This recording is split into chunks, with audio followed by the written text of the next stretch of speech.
And very quickly, I will tell you the two biggest mistakes we all make. It's a terrible thing to do in anxiety. Terrible, the worst.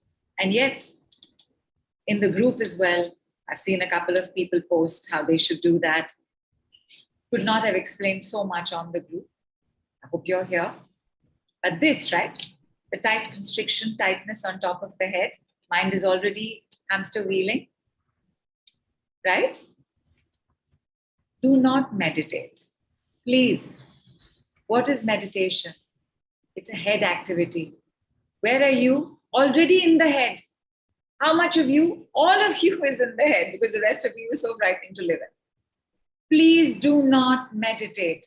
If you are not grounded, if your roots are not okay, do not meditate. It is not for you. But I feel so much better. But I do visual guidance. So it's not really a meditation. Yes, it is. What is the first thing we learned?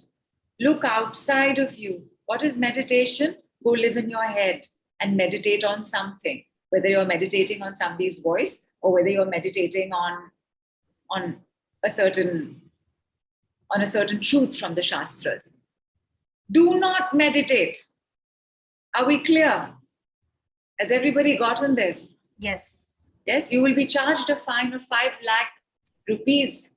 Somebody quickly translate that and tell me in dollars. You, in your desire to help the person in a group, will mention meditation. I will send you an invoice. You are not to give this advice to anybody who's anxiety prone or has an anxiety tendency or is anxiety driven. I work with people who have spent years in Vipassana, years doing Buddhist chants. And in your head, you're going to think, right? These are such spiritual activities. And they are.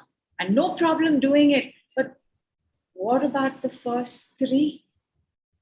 What about my family, my desires, my nourishment? What about my Muladhara, my Swadhisthana, and my Navi? Because all of these activities take you here. Little bit Vipassana won't. It in fact takes you into the body. But its basic principle is that you must learn to meditate. Do not go to Vipassana if you have anxiety. Please do not go to Vipassana if you have more than half those symptoms. For those of you all who said none, please go. It'll be amazing. So Priya had asked, what about breath work? Like you said, don't meditate. She's asked, what about breath work?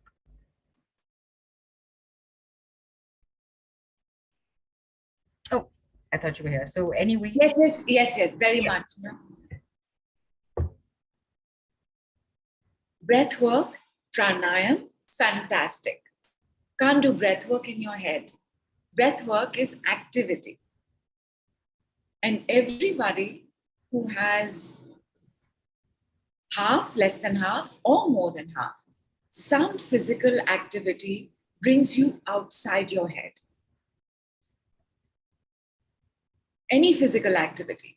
One of the things I've also suggested in the group is just this. Please go and start decluttering a cupboard. Start decluttering your fridge. You have to bring yourself out of your head. Here's the thing about the head. I think I was going to tell you the second worst thing to do. Yes. Now, India. Top mistakes. Yeah, India. Sorry, please say me. Yeah, you were talking about the 2 top mistakes. The first one being don't meditate. Yeah, don't meditate, and please don't recommend it to people randomly as well, unless you've understood their problem.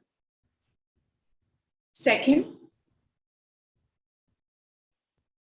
in the understanding of how pranayams work and how there are an interplay of 10 pranas in the body, prana being our life force, our chi, the force. The Ujjaini prana is a prana that reaches the top of the head, and on our last day, it will move through here and it will move on to the rest of its adventures. The understanding of that is that energy always rushes to the head to escape. So the more abandoned you are, and remember, abandonment it's anything. It's you showing up to say, you know, I got this role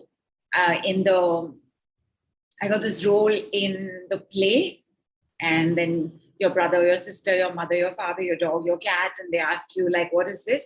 You say, I'm gonna be an amazing tree. And they say, tree, just a tree. In that moment, we are abandoned. Depending on how big your abandonment is, your energy will always be shooting into the head. Why? Because that is how we are built. That is how we function.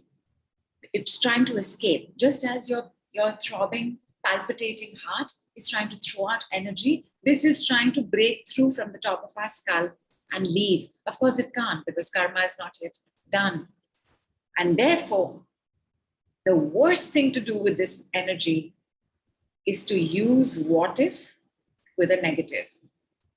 What if this will happen? What will that will happen? What if that will crash? What if an asteroid shows up? What if all of humanity is destroyed? What if this never works?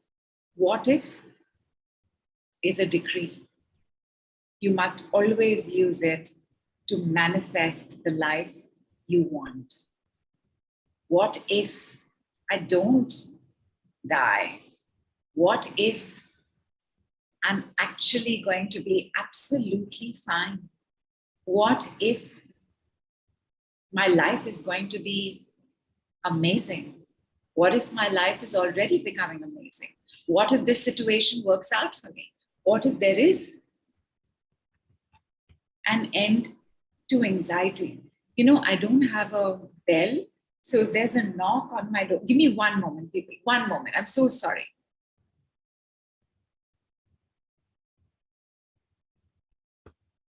Okay, and we have people still joining the Telegram groups. So hello to you. Welcome in. I hope you've been here since the beginning of the call. If not, catch up on the replay. Okay? Yes, please. Yeah. Yes, please. And then you can ask me any question you want on the group. What was I saying? What if? Yes, what if? What if has to be used correctly. In worry, the negative mental chatter on that hamster wheel, what if is being used incorrectly? You are trying to manifest suffering. You are trying to manifest your fears without realizing it.